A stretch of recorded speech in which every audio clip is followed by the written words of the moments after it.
late. How about that? That's okay. It's all Is it right. all right? Look, we did something different today, Jono. I threw this at you. You handled it like a champ. I Uh, didn't at all. Who's what? that? Dan. G'day, Dan. So what I did, I didn't do. Seth did. Seth set us Hey, up Seth. where we can advertise early. We Yeah. get a direct link, and so that's why it looked different when it hit your mailbox. So, but look, here we Mm. are. Here we are. We're So here now. welcome, everyone. Took me 10 minutes to figure it out because different things. Anyway, That's okay. it doesn't matter. We're on. That's right. Now, speaking of confusion, Oh which man. moment are we Okay. looking at? Let, G'day, David. let me admit right now, when we signed off last week, you said, "Hey, we'll be talking about," and you gave a certain one of the 10 words, and I said, "No, we're on covet, Jonah. We're on covet." Right. And you said, "I don't think so," and you were right, Thanks, but Seth. you went ahead with me, and so we're doing covet. Now, the order is not necessarily the way that people might think it should be. I promise I have read the 10 words before, Yeah. but That's so all right. tonight is covet. But let me say one more thing, Jono, about covet. The reason that it's important is because all week this week, I'm dealing with the subject of matters of the heart. Mm. And so, my Wednesday night deal, I talked a little bit about this. Tonight, I'm going to propose an idea you may or may not agree with. And then Mm. Saturday, we're going to do a class called The King of Hearts. Now, today, Ooh, okay. that's going to be premiering Saturday at 10:30 a.m. Central Time, right Mm-hmm. here, Ross K. Nichols TV. So I'm ready. Are you ready? Right. Covet. We're doing Now, covet. no, we are. But speaking of Saturday, so last Saturday you had a fairly, shall I say, controversial topic to present, Yep. and there was a lot of engagement there. Just briefly, what was that one about? Last week we did on the sacrifices, and Order of death. but I tell Right. you what, it was a good interaction after the class. Now every Saturday after the restream, we come on and we do this Zoom call, and it's very nice. So shalom there, Ross and Jono. Shalom, Yodid Yahoo. Nice to see you. Nice to have everyone here tonight. I Again, watched it. I watched last Saturday. I thought it was excellent. did you watch it? Encourage everyone to watch that one if they haven't already. And next Saturday, is following on from our conversation here. All right. So now, well, let's just clarify, because I was actually wrong last week on what we were doing, because I was looking at the Shapira text, Right. which has a slightly different. Now let's see. But if we were following perfectly in order. I tell you what, Jonah, while you're digging that up, let me tell people that in the link of this video, there is a document. And I'm going to pull that document up in a few minutes. But if they look in the description of this stream that we're doing right now, they're going to see a document link that they can click on and download it. And the reason that they need it is because you're going to see in a minute, I'll pull it up on the screen.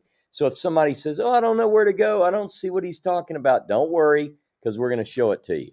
Go ahead, I think Doug. Doug, is that Titus or is that Doug? Doug Walker. All right. Now listen. You shall not bear false witness against your neighbor. We're going to do that next week. That's the one we briefly jumped over. The one that we are doing now. Now, this really is a very interesting one, and what we have been doing, boys and girls, just to refresh everyone's memory and anyone who's just tuned in, is we are going through the 10 Commandments, or the 10 words, as really they are put in the Bible. But not just in Exodus and Deuteronomy, Exodus That's chapter right. 20, Deuteronomy chapter 5. Derek, g'day, mate. Derek and Anna. What we're doing is we're comparing the text with even more ancient copies of these texts, or attempts to recall these texts. And these copies are the Samaritan Pentateuch, the All Souls from Qumran, The the Nash Nash Papyrus, Papyrus. That's right. of course, the Moses Scroll, and to see, are there any differences? Now, in the case of the last three that we've done, the differences have been very small. I mean, there's Right. been some minor differences. There's nothing really big. The Moses scroll, of course, has a little bit to add, and we talked about that. But they're fairly equally represented. In this one, there's a bit of chopping and changing. There's a little bit of juggling. There's quite a lot to look at, and I don't know, Ross, how different they are in the Nash Papyrus, in the Samaritan Pentateuch, and the All Souls. Have you got that handy chart ready for us to look at? Wait, before I show it to you, Jono, I'm excited about this one because you always tell me that you like this. You're going to love this one because what I did, I'm going to pull it up, but I want to build the suspense. Because what we're doing, as you said, we compare these 7 versions side by side, and I've color coded this one, Jono. So it really accentuates the differences, and I even keyed it, and that's what the document is in the description. But I'm about to pull it up. Are you ready? Hang on. Before you do. And you're so good at this, and I appreciate it. So I'm looking forward to seeing this. But just to remind everyone again, there are only 9 commandments in Exodus and Deuteronomy. And different traditions, most of you guys know this because you've been watching for a long time. Different traditions will divide the first commandment into 2, or other traditions will divide the last one that we're looking at now into 2 in order to get the 10. Yeah. The Samaritan Pentateuch has 10. The Moses scroll has 10. The 10th is different in both of those. We'll talk about that eventually. Yeah. So just to refresh everybody's memory. Now, give us the chart, my friend. All right, you ready? Now, this is so big, it's going to take up the screen. Here we go. There we go. Oh, but can we okay. Don't have a photographic memory. Okay. Oh, wow. My goodness. Yeah, I know. All right. Now, take us through the color coding that you've done here. This is good. Okay, the first thing, just so everyone knows, you have the Masoretic text, Exodus, Deuteronomy. You have the Samaritan Pentateuch, Exodus and Deuteronomy. The All Souls Deuteronomy, I'm reading left to right, obviously. Nash Papyrus, see the name of the document at the top, and then Shapira. Now, if you notice, the first red, now remember, I know this is in Hebrew. Some of you don't read Hebrew, but we're going from right to left, top to bottom.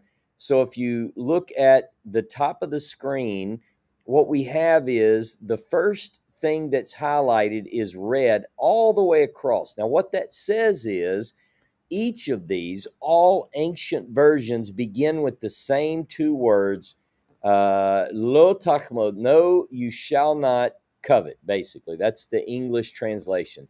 You shall not covet. We'll talk about what covet means. Except that the Nash Papyrus uses a vav as That's a vowel. Right. That's right. None of the others do. Okay, continue. All right. So you can see slight textual variations, some in orthography, meaning the spelling, the way that words are spelled. Now, what I want you to notice is, notice the lines of text under my chart. So the red, it corresponds to the upper red that says all ancient versions begin the same, you shall not covet. Now, notice the yellow. So you can look at the chart. You can look at the verbiage below. Woman or wife of neighbor is listed first in the Masoretic text of Deuteronomy, in the All Souls Deuteronomy, and in the Nash, as well as the Shapira. So let me explain that. What it says is that those versions I just listed begin with, you shall not. I'm going to use covet until we define it better. You shall not covet the woman of your neighbor. And if you look across the screen, everyone that has red and yellow. So the Deuteronomy of the Masoretic text has red and yellow. But notice the Exodus version, let me know if I'm not making sense, Jono, but the Exodus version of the Masoretic text is red followed by green. That's going to be a different reading there. The Exodus, Samaritan Pentateuch, Deuteronomy, Samaritan Pentateuch as well. Okay. So if we work our way across red and then yellow, what it says is, you shall not covet the woman of your neighbor, and that's Deuteronomy Masoretic text. That's the All Souls Deuteronomy, and it's the Nash Papyrus. But notice in the Nash Papyrus, I have the direct object et, and that's not in the other versions. But let me point something out. Notice the bracket in the Nash Papyrus column. What this means is that in the actual scroll, the Nash Papyrus, these letters, et, eshet, re'eka, and then the lamed on lo, meaning no, all of that has been supplied by the transcriber. There's enough space in the scroll for that phrase, but they don't see it. They may have a hole, or it may be illegible, and they've Exactly. decided that this is most likely, because of the space supplied, that this is what it says. It's Right. fair. Okay. Now, I know this might be a little bit complex, but I just wanted people to see it in the Hebrew. It's Mm. almost like osmosis. I think people are going to begin to read Hebrew here before long. There you go. So, and some of our viewers do already. So again, Shapira agrees with the Nash Papyrus, which agrees with the All Souls, which agrees with the Deuteronomy to this point. Mm. Now we're going to look at a different tradition. The different tradition doesn't start, you shall not covet the wife or woman of your neighbor. It says, if you look at the green, the house of your neighbor is listed first Mm. in Masoretic text of Exodus, the Samaritan Pentateuch of Exodus, and the Samaritan Pentateuch of Deuteronomy. Mm. So this is interesting to me that Exodus and Deuteronomy in the Samaritan Pentateuch both begin not like the canonical Deuteronomy and the other text where it says your woman first. It says your house, the house of your neighbor. You follow me so far? I'm with All you. right. Now, the next line I have in purple, you shall not covet your neighbor's woman. So even though some of these texts didn't begin with your neighbor's woman, now it brings it in. Includes, The right. Masoretic text of Exodus. We're going to get through this pretty quickly, and then we're going to break it down for everyone. So the one now, these texts have the woman of your neighbor, but it's Masoretic text Exodus, Samaritan Pentateuch of Exodus, and the Samaritan Pentateuch of Deuteronomy. But then I want you to notice that they both add the word and, vav, and and. All right. Now, this is where it starts getting interesting. By the way, this color code shows how different these 7 versions really are, doesn't it? Really, really does. This is, I'm watching this with fascination. So we're up to the light blue. You shall not crave. Crave? Yeah, And they just that's a different word now. So what we Mm, have in this particular version, if you look at the Masoretic text of the Deuteronomy, our Deuteronomy, the you Nash look at Papyrus. the Nash Papyrus, those 2 documents add now, you shall not crave. It's a different word, Jono. It means very similar to the word we translate as covet, but it's not the same. It's the word that we translate for covet is the root word chamed. All right. So, but this adds this different verb in there. Now, this is sort of an army green. You shall not desire your neighbor's house is in the All Souls Deuteronomy only. Oh, I see. You see that? I mean, I hit every difference, significant, what some might consider minor, but these are all differences. We've only got a few more. Okay. And then you have this, what color is that blue? What would you call it? Turquoise, aqua, turquoise, maybe. Yeah, turquoise. His field is added or is present in the Masoretic Deuteronomy, Samaritan Pentateuch, Exodus, and Deuteronomy, the All Souls Deuteronomy, and the Nash Papyrus. So several witnesses. Right after it says, you shall not crave the house of your neighbor, it adds this phrase, or his field, or and his field.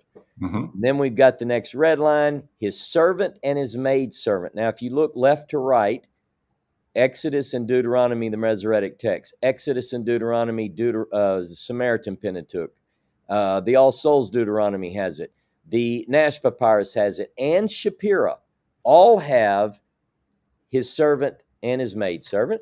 Okay. All right. And then the next yellow, his ox and his donkey, Masoretic text of Exodus and Deuteronomy, the Samaritan Pentateuch of Exodus and Deuteronomy, All Souls, and the Nash Papyrus. So And the then only I'll one that doesn't is the Moses scroll. Okay. That's right. His ox and his donkey and so forth. Okay. And then the final green, all which is to him, that should say, all that which is to. I'm sorry, I was right. All which is to. That's in the Masoretic text of Exodus and Deuteronomy, Samaritan Pentateuch of Exodus, Deuteronomy, the All Souls Deuteronomy, and the Nash Papyrus. And then Shapira differs. Instead of saying and all which is to your neighbor, it says all which is to him. To him. Now, what I'm going to do is I'm going to pull that off the screen, and we can pop it back up in a minute. But what I want people to do is print this out and look at it closely so they can really absorb the differences. We can come back and refer to that if we need to. An exceptional job. Thank you so much for that. That's so fascinating, Ross. And actually, you know what? There's even greater discrepancies there than I was aware of. That's incredible. Now, one of the things that that I was going to bring up, you mentioned a moment ago, Jono, that if you count the 10 words, Aseret HaDevarim, we have 3 references in the Bible that are translated, most English translation, as the 10 commandments. You told them it means the 10 words. But if you count them, it's hard to come up with 10, so hard that different religious traditions have come up with different countings. Now, one of the things that sorry to interrupt, Ross, but if there were not these 3 references stating that there are 10, if we didn't have those and we simply just made a count of the commandments given in Exodus and Deuteronomy, surely we would just come up with 9 and say, well, there's really 9, topics of commandments here, or topics of words, and this would be one of them. Continue. Yeah, one of the things that I do find interesting, though, I'm going to open up to Deuteronomy 5, and I'm going to do one thing, because before I don't know when I did that series on the 10 words, but you remember that series. Yeah, about a year and a half ago, maybe? Yeah, maybe so. When I was in that, I followed in Deuteronomy the white spaces, and they were fairly close. In other words, you could count 10, but I'm going to tell you how they did it. The commandment, or the word that we're on in the Hebrew of Deuteronomy 5, verse 18. Now, I wrote down the English Bible so that people can keep up with me. According to the English Bible, it's Deuteronomy 5:21. So if you have an English Bible or a Christian Bible, look at Deuteronomy 5:21. If you're in a Jewish Bible, Hebrew Bible, 5:18. Follow with me. Here we go. Neither, Jono, shall you covet your neighbor's wife. Now, in that particular verse, in the first part of 18, it says, velo tachmod. Now, tachmod is a word that's translated as covet. It means to desire. And then it has a white space, Jono, and it says, neither shall you desire your neighbor's house, his field, his manservant, his maidservant, his ox, his ass, or anything that is your neighbor's. Now, so that's interesting, because that is not represented in the English, whereas usually it would be, right? Right. They would usually represent the white space even in English. Now I'm looking at the this one here. Yeah. How does that, read that for me, Jono? How does it translate? It says in verse 18, you shall not covet your neighbor's wife, you shall not crave your neighbor's house, or his field, or his male or female slave, or his ox, or his ass, or anything that is your neighbor's. Let me jump in here. This is what's cool. Your translation uses covet and crave. Is that right? Covet and crave? And crave. That's right. That's correct. Those are the 2 words I want to focus on, because if you follow Deuteronomy, you could come up with 10, Jono, if you made number 9, don't covet your neighbor's woman, and number 10, don't crave. It's a different Hebrew word. Yeah, there you go. You see? Yep. And so you can do it that way. That's one of the things that I find interesting about. Now, interestingly enough, Exodus doesn't read that way. It doesn't use that word. Now, So that's I know that there are people who might be a bit challenged by this, but this is very important that even the 10 words, something this important, doesn't agree between those two versions in Exodus 20 and Deuteronomy 5. Mm. So it's verse Okay, 14, and it says in Exodus 20, you shall not covet your neighbor's house, you shall not covet your neighbor's wife.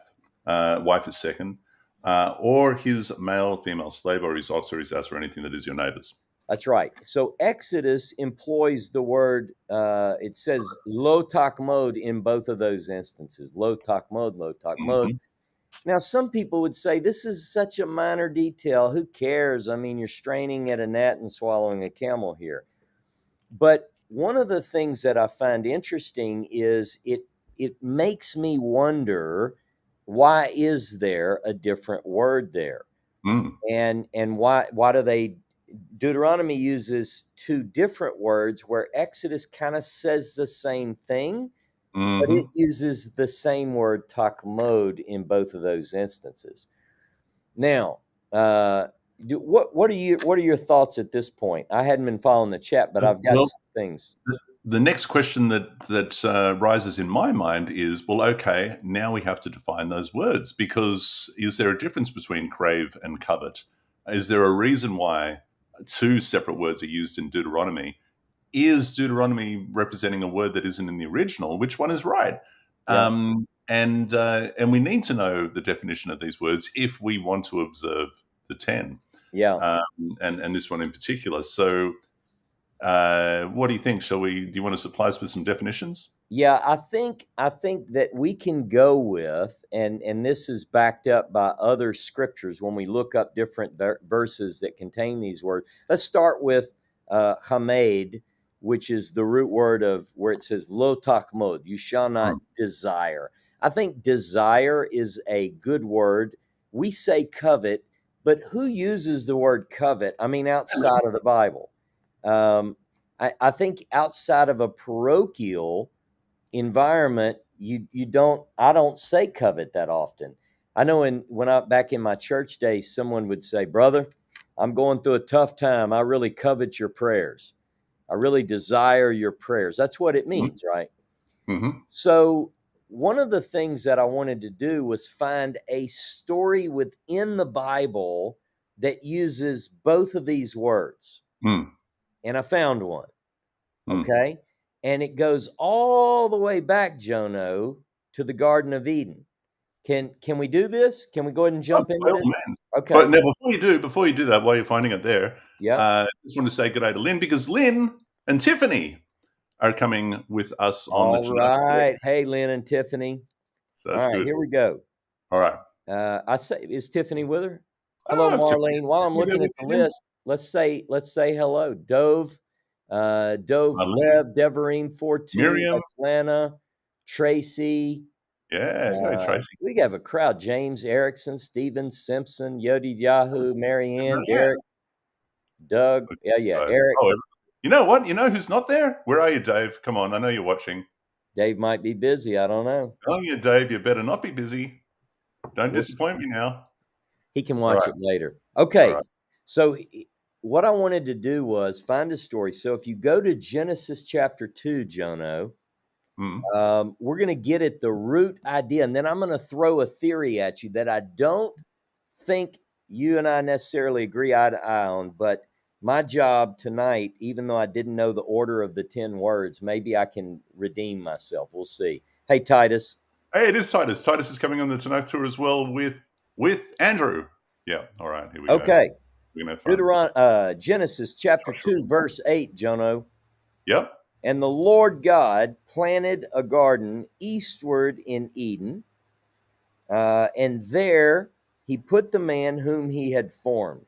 And Mm-hmm. out of the ground the Lord God made to grow every tree that is pleasant to the sight and good for food. Mm-hmm. Pleasant to the sight. Okay. Now, the word for pleasant here, Jono, is in the Hebrew, nechmad. Nechmad. Mm-hmm. This is our root word. It's desirous to the sight or pleasant to the sight, right? Mhm. Now, so that's what we see in that particular verse.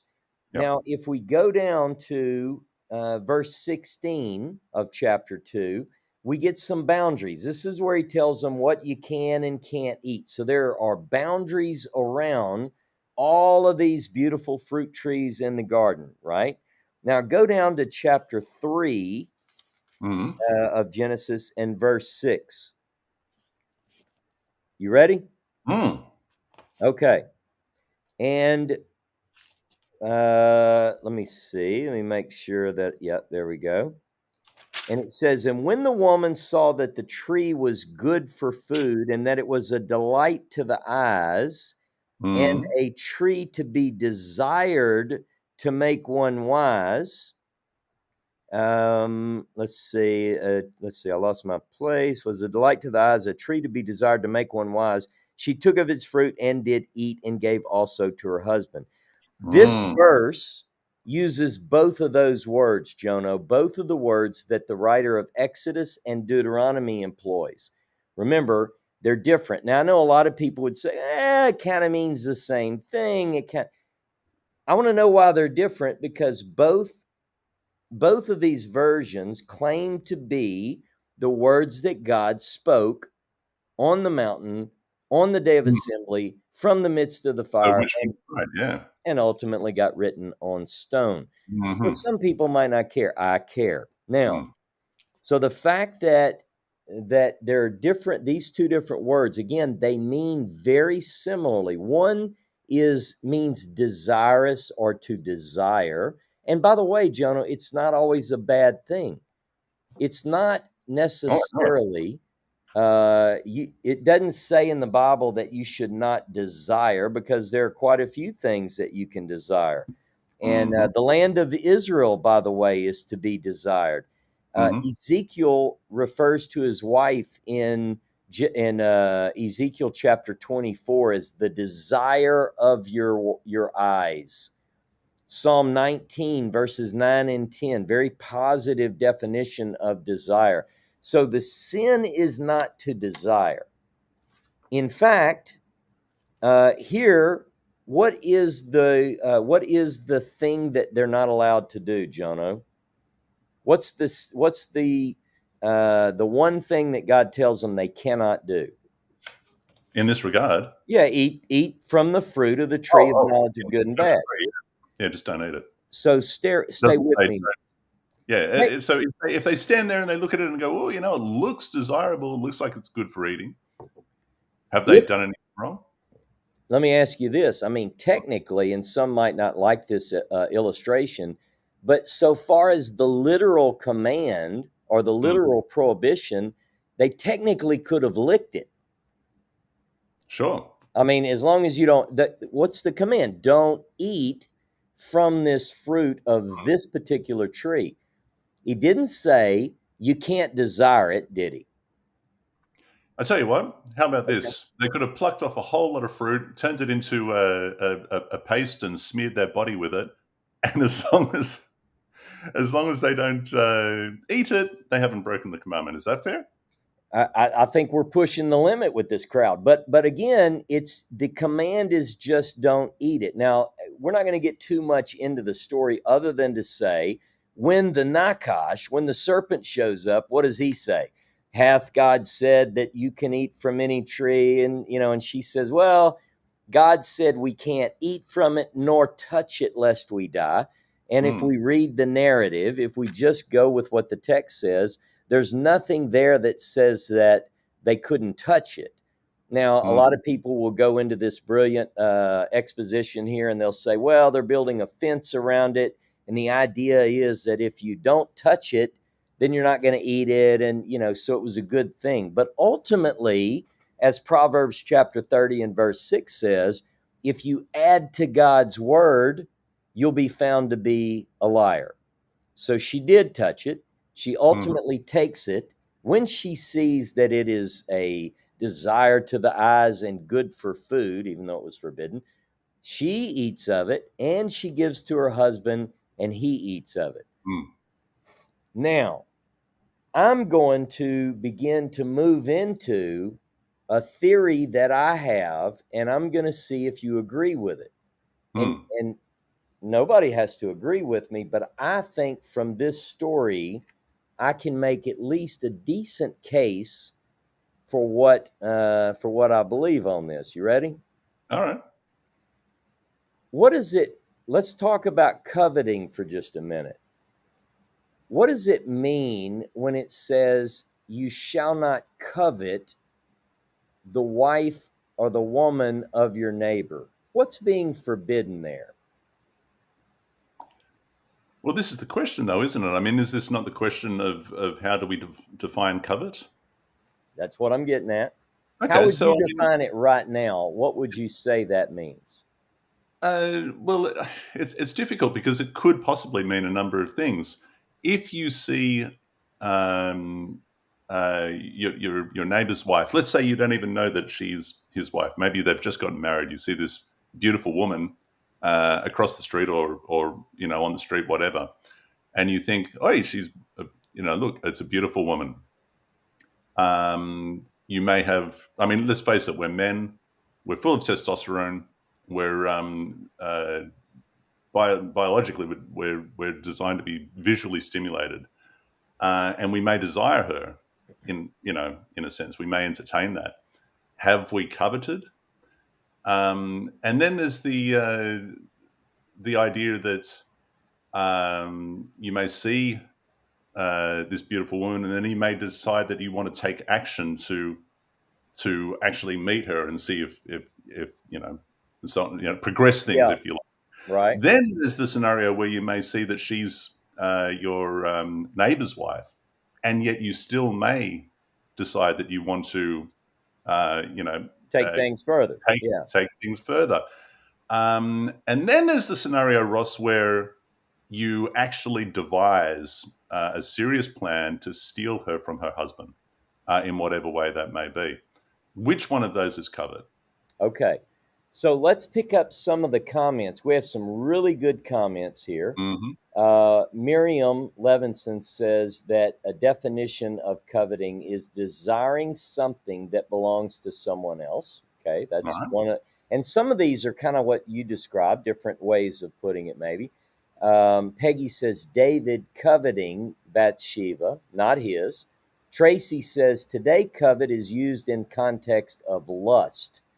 And then she asks a question, is covet the best English word to use interpreting the Hebrew word? Mm-hmm. Now, again, we say covet, or let's say desire.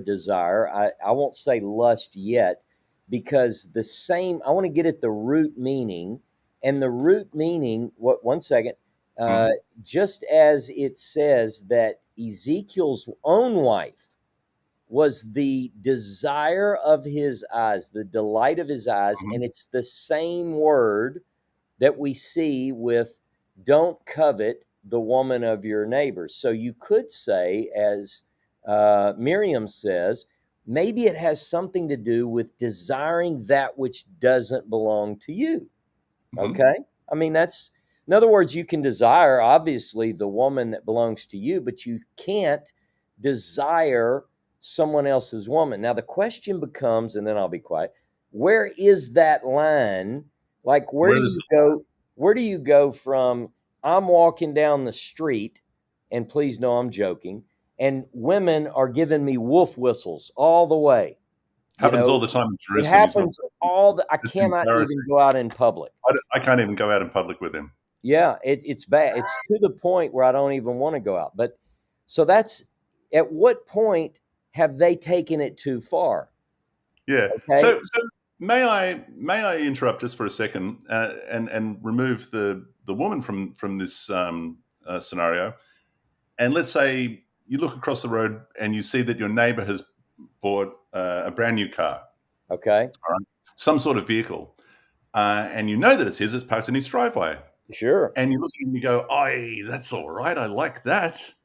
You desire it, and you think to yourself, "Oh man, I wish I had a vehicle like that. That'd just be choice. I'd love that." Is that coveting? Or then there's the situation where you're where one might go, oh, I like that vehicle. I want to make that vehicle mine. There's a difference between looking at it and going, I desire that. I wish I had one like it. And plotting on how you're going to bump him off and end up with it. or just steal it one night and hide it in your garage or move it to another property or whatever. There is a difference between those two things. So this is the question, Ross. Anything that is his wife, his house, his possessions, so on and so forth. Let me ask you this. I'm going to use a hypothetical tied to the Bible. We just used a hypothetical with the neighbor's boat, so bear with me. Let's just work with me. Play like in the garden, God had told Adam and Eve, or some people might say, well, Eve wasn't there yet. It was Adam that learned that. That's why the woman messed up. It wasn't her fault. She wasn't in. Okay, but here's the deal. What if God had said, you shall not desire the fruit of the tree of knowledge of good and bad? What would have been the prohibition then? Well, not to desire the fruit. Does it mean in that context you can't take it, or it's something inside? You should not even want to take it. You should, I would say you should, this is good, because I know you're a philosopher and I'm not, but I just wanted you to think about it. I wish I was a philosopher. What this leads me to think of immediately, and let's not stay here. I'm just going to drop this in because we will get to it perhaps in the coming episodes. Yeah. But in the Shapira scroll, as you know, in the Moses scroll, the 10th commandment is, you shall not hate your brother in your heart, which is a similar sort of a commandment. It's a deep-seated, thought that one might dwell on. To hate someone is to be consumed, if you like, with a particular grudge or whatever, and for those feelings to have implications in your actions. Like and what's being said there is, don't entertain that, quash that immediately. Yeah. You shall not do that. Don't be doing that. And I would say in this particular circumstance, if there was a commandment that says do not desire, what's being said is quash those thoughts immediately. You're not to hold on to those sort of you're not to dwell on that. Right. Yeah. Okay, so let me pick up a couple of comments here. Eric says, and forgive me, some of you have had beautiful comments and I just wasn't paying attention. So here we're looking at the first Hebrew word is the other word, which is translated as crave, refers to an inordinate, this is Eric's comment, an inordinate or excessive desire for something that belongs to another person. It is a desire that is so strong that it can lead to sins such as theft, adultery, or murder. And then Dan LaSalle says, there's a thin line between admire and desire. Okay, so these are good comments. Now let me ask you this. Whether you call it desire and crave or admire and desire, neither of those verbs are the actual act in the physical, right? Now, what we're talking about here is shades of imagination, the imaginations that I have. So let's say, back to the example of Ross walking to the grocery store, because I do that. It's right down the corner, and the women are whistling. For them to admire me is okay. Like they could just go, wow. But then they have to go, wait a minute, I'm married. I can't do that. And they're okay. That's what a lot of people would think. But if they start chasing after me and trying to get my phone number, have they gone too far? I have to follow Ross with a stick and beat them away as we're walking down the street. I know some people don't know my sense of humor. I am joking. This has never happened in my life, ever. Like even when I was better looking than I am now. Okay. But both of these, I think, are sins that have not yet involved a physicality. Now, I'm going to bring in Jono Vandor, a Jesus quote. That's where we left off last time. Yeah, so I really or the Sermon on the Plain. I don't know. I forgot. But here's what I do know. I found it. It is in Matthew chapter 5. Mm, So some people, we have Christians, we have Jews, we have people who are whatever else. But this is ties directly to the question in my mind. mm, It says, you have heard that it was said by them of old time, you mm. shall not commit adultery. And everybody says, yep, we heard that. Yep. He says, but I say unto you that whoever looks on a woman to lust after her has committed adultery with her already in his heart. Now, let me say this. Let me take this just a minute. Thou shalt not wolf whistle, Peggy says. That's right. You shall not wolf whistle in your heart even. But here's the thought. Now, a lot of people say, this is why I don't love Jesus and I'm not a Christian, because it puts too much on us. Men are men, boys are boys. We have to be able to look at a nice Or, looking woman and or that he adds to the commandment, and there's the commandment that says, that's right. That's shall not right. add, and But so on and so forth. but And this is here's seen as saying and potentially and adding to. so here It's highly debated. Continue, yeah. so here's my point. I'm going to argue for Jesus right now.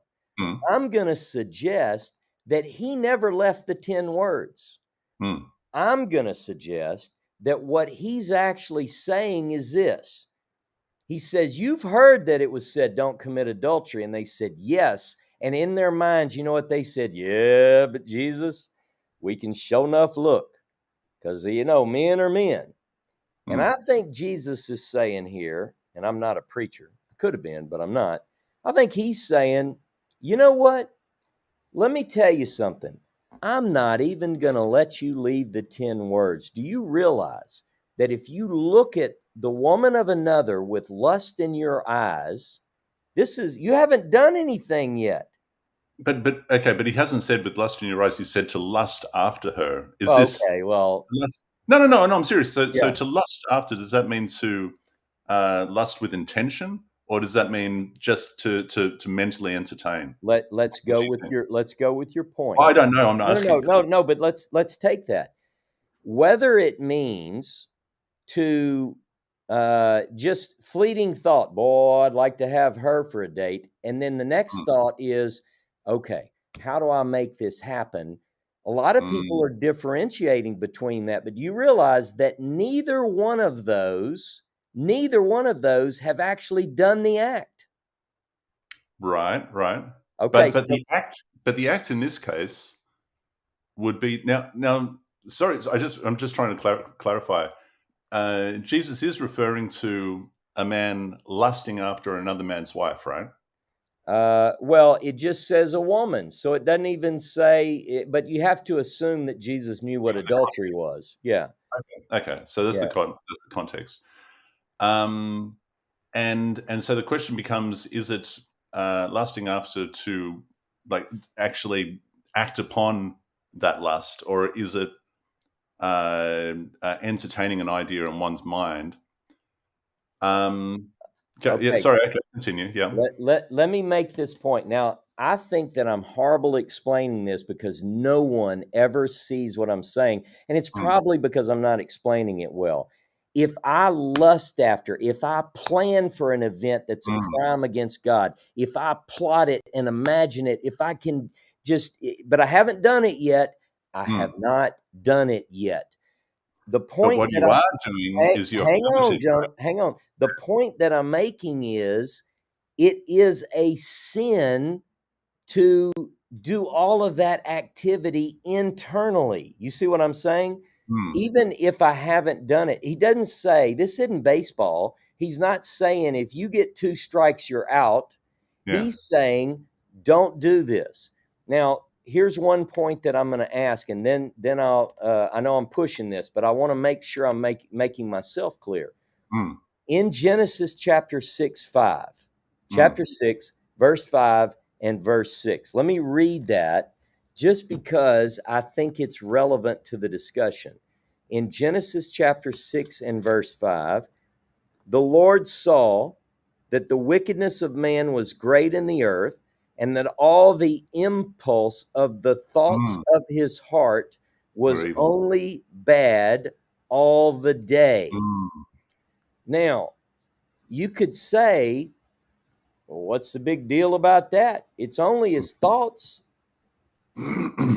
My question is, what if we've so tried to justify I think you nailed it, Jonah, when you said if the crime in the garden would have been don't even think about eating this fruit, Mm, then you're right. I think as a human, they would go, boy, nope, I'm not going to look. I should, mm, nope, I got to squash that feeling.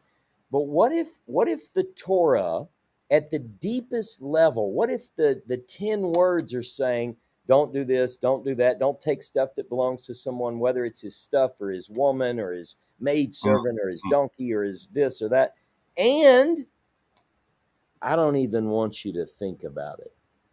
mm. And now I can imagine somebody Again, in the standing. context of in the context of adultery, Well, it doesn't. in the No, context. no, it's not just adultery. Number 10, the covet, Mm. it says it lists more than just taking another Sorry, but person's woman. now I'm referring this back to Jesus's point though. So he's talking in context of adultery, and he says, if you lust after her in your heart, then you've already committed adultery in your heart. But really, what he's saying is you're coveting her, That's what and I that is think. breaking. Yeah, and I can see that. I can understand that. And he's illustrating that by saying, coveting her is committing adultery in your heart, and you're not to covet her. And I guess it means so. So here's the thing. So a man may see a beautiful woman and immediately register that, oh my goodness, what a beautiful woman, and uh, thoughts, may spring up in his mind, and then he may see as she turns a wedding band on her finger, and then Or a mustache. Or a mustache. all right, and I'm sorry. Go ahead. this is Yeah, the a day wedding ring. Let's go with your example. the times in which we live, um, and then immediately look away That's and right. think to himself, "No, I'm not. I'm going to cut that off. I'm not going to dwell on that. This is another man's wife."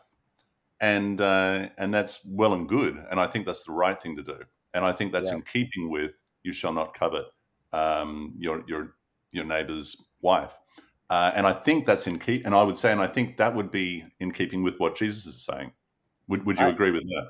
not only do I agree, I think you've explained it better than I've been able to in the years that I've thought about this. And I think the main point, I do get the idea that something can cross our mind that is not good. And we, because we want to be righteous, we want to live our lives in a holy fashion before God. I think that when those thoughts come, I think that what God is trying to say in the 10 words is exactly what you said, and that is get a handle on it. Don't even do it. Again, to your point, if you look at your neighbor's boat and you say, "Wow, I really would like that boat." That's not. I'm not saying that that's a sin. And I do agree with the comments that are coming up on the screen. It's you can't take it too far. I think we have to be cognizant though that Mm. what God is doing is he's boiling down, this is my view, he's boiling down. Not only can you not act in the physical on these things, but you need to get control of it from the inside. This is what I'm saying.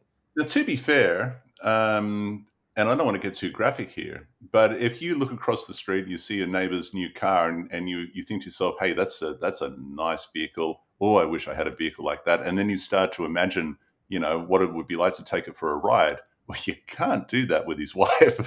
Yeah, yeah, Clearly, yeah, that yeah. sort of entertainment in your mind is taking it too far. So, and the difference, I guess, really is the idea of taking his car, his vehicle for a ride, taking it because you want it, with his permission or without. That's really a difference. I mean, if you're imagining taking a vehicle like that, a similar, even an identical vehicle Yeah. like that, but the intent is the intent that is different. Hey, Seth, this is Ross talking to Seth here. That's right. By the way, let me just say he's done a remarkable job. He's really doing a very, very good job. I'm really impressed with the graphics and the ability that he has that neither you or I have. He steps in and supplies all of the know-how and the tech. He's doing a great job anyhow. I'm so sorry. I was listening and I think it's wonderful. One of the things I wanted to tell you is Seth has set up a premiere of a short that describes what I'm teaching on Saturday. So what I want to do, I want to make sure I know how to do this. I might have to get off and let people look for it. Let me see what he's got planned, because we want people to see this premiere. It's only 1 minute. It's a short, but you'll get an idea. Huh? Are we able to stream it here now, or is that too hard? Him. Be like a little advert. We've never done this before. Peggy said Seth rocks. If your neighbor's new car, Oregon said, if your neighbor's new car makes you hate your own, maybe that's a problem. Yeah. All right, look, here's what I'm going to do. Here's what I want to tell you. We've gone for almost an hour. This has been a fantastic talk, but here's what I want to happen. If everyone is still here and you can hang on just for a couple of minutes, not on this, we're going to end the call, but at 9 p.m., Seth has set a premiere, and you can jump on and see this because we're excited about it. Nice. This is a perfect segue, Jono, into my class on Saturday, 10:30 a.m. this Saturday, Central Time, and we're going to be talking about the King of Hearts. So I'm going to let you go, Jono, and we're not even going to talk right after. I want you to watch this, and then you get back with me. How about that? All right, we've got 3 minutes, everyone, to watch this. Before as we go out, just show us that graph one more time, just to show everyone how different all of the different ancient copies of the 10 words. There it is. How very different that is. Which one is correct? They can't all be correct. And we'll have more to say about that next week. And in the meantime, dear viewers, it's been entertaining. Stick around for this premiere. Yeah, it's going to be premiering on the YouTube channel. So I want you to watch it, and then maybe we can chat on the premiere. I think there might even be a chat, even though it's short. But if you would help me share this around, because this is going to be what I'm talking about Saturday. We will see you this time next week. And until then, there's still a little bit of room left on the Tanakh tour, even though a bunch of people have just joined. But I tell you what, the Egypt Jordan is a little bit of room. So if you want to join us, get onto TanakhTours.com, TanakhTours.com. Catch you later.